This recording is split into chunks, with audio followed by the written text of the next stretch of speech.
he's the best player in our game today. I mean, like you said, he's not in his prime yet. He's only, 24 years old?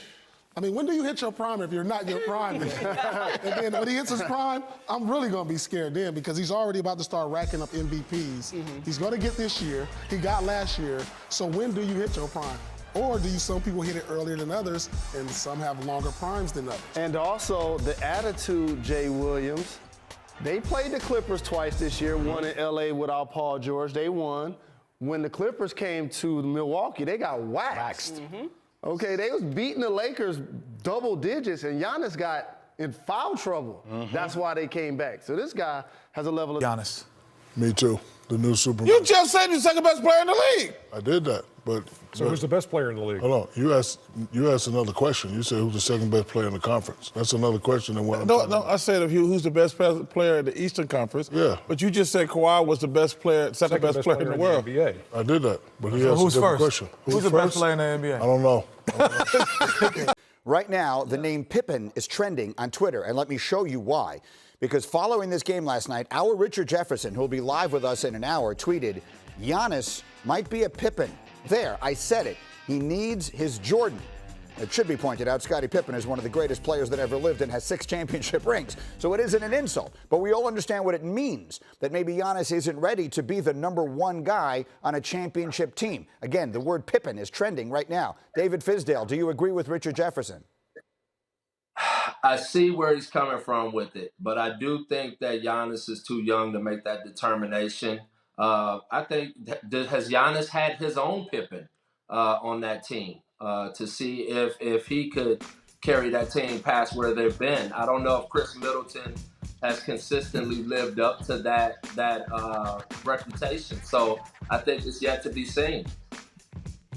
Make footwork. Check out Giannis yesterday with his signature spin and dunk over Gary Clark. All right, Scotty, one of the greatest defenders the league has ever seen. How would you stop that? Hard foul on catch. Hard foul on catch. Give him 2 wide open shots at the free throw line. That's it. That's how you do that. And that is how it was done, old school, ladies and gentlemen.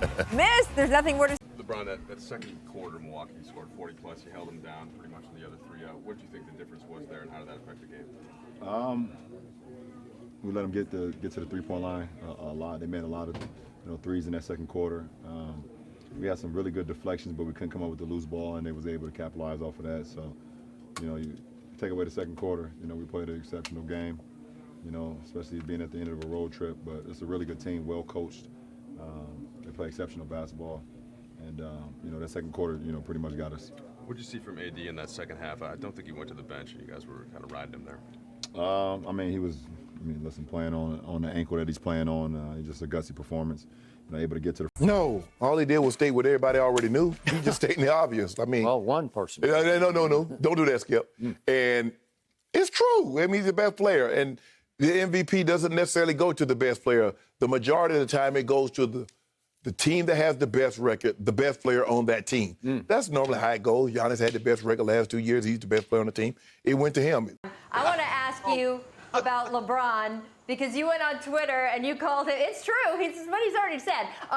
You went on Twitter and you called LeBron the MVP this season, and I want to know what you think gives him the edge over Giannis, besides, of course, the fact that you're the one who recruited him to the Lakers. Well, no, because I think that he affects the game. LeBron affects the games in so many different ways.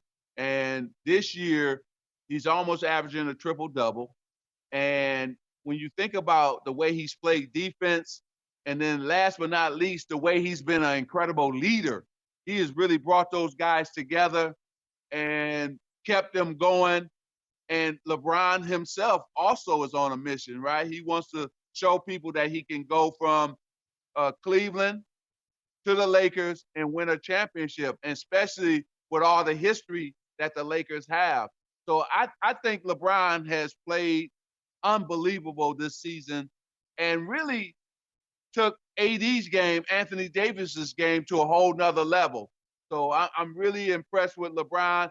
Now, Giannis, no question, he's had an incredible season. It wouldn't surprise me if he was named the MVP, right?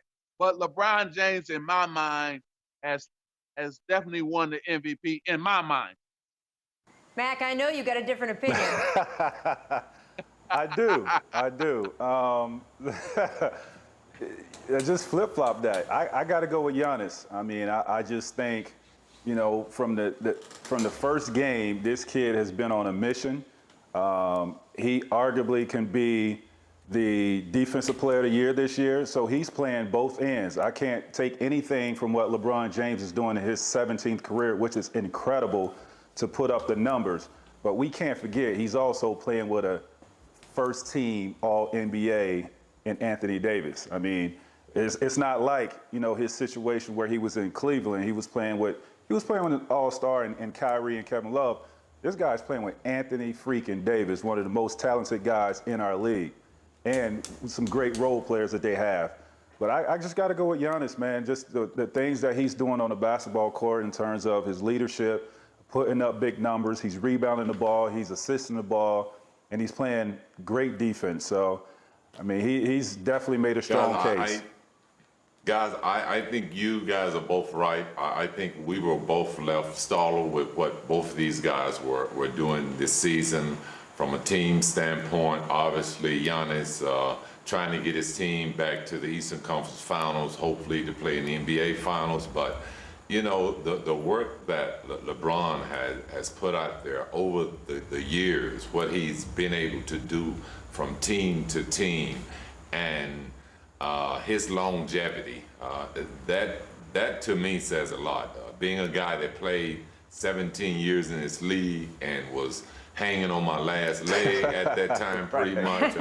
I take my hat off to say that I don't want to take nothing away from neither one of these guys. If the league is ever to split an MVP, this is their chance to step up, because both of these players are MVPs this season. I agree to that. It's unfortunate that we don't have a chance to really see them battle it out to the end. Well, hopefully we can see him in the Speaking my finals. language, Scotty. That's right. Maybe the NBA Finals will determine it. Hold off on that I got all trophy. three of you here. I have to ask, Scotty, I'm going to start with you. If I had Magic Johnson, Tracy McGrady, and Scottie Pippen on a court to play a game of horse, who wins? I'm going to have to give it to T-Mac, because he's going to be shooting those long half-court shots. And me and Magic, we wasn't adjusted to those long shots. Like, if we shot 2 or 3 three-pointers back in our career, like, we almost had to look over there to the bench if we didn't make them. So I may have to give T-Mac the edge, but I'll be working all over. But you got to understand, stuff like that. I do have the long range, but this is horse, so any shot counts. Now, Magic got that hook. Right. Magic has the sky hook. I don't have that in my game. So I could potentially get a letter or two from Magic with the hook. But I'm definitely going outside deep, where it's, you know, you need a life jacket out there to hang with me. And Rachel, so I think we will both have to bow down to the great Magic. Hey, Rachel, I just want to be the point guard with T-Mac on one wing and Scottie Pippen on another. That's all I want. Just, woo, can you imagine? You know what? Can you imagine? Man. I would love. No, Magic. I was able to live that dream in 92. I can't imagine. I played with J. Kidd on the USA team, so I can only imagine how awesome that'd be. Yes. Wow. I love both of you guys, man, and thank you for what you've done for the game. T-Mac, Scott, Pippen, you know you and I on the dream team, brother. I love you. And then Rachel, thank you. Thank you for what you've been doing on the jump. It's been amazing. And Kendrick has been, Kendrick is a star now. You guys made Kendrick a star now. Yeah. I know. It's amazing. So tell him I missed him on the show. We're developing young talent, Magic. Yes, he's unbelievable. So don't forget, go to UncleBuzzHim.com. I got to run. God bless you guys. I love you guys.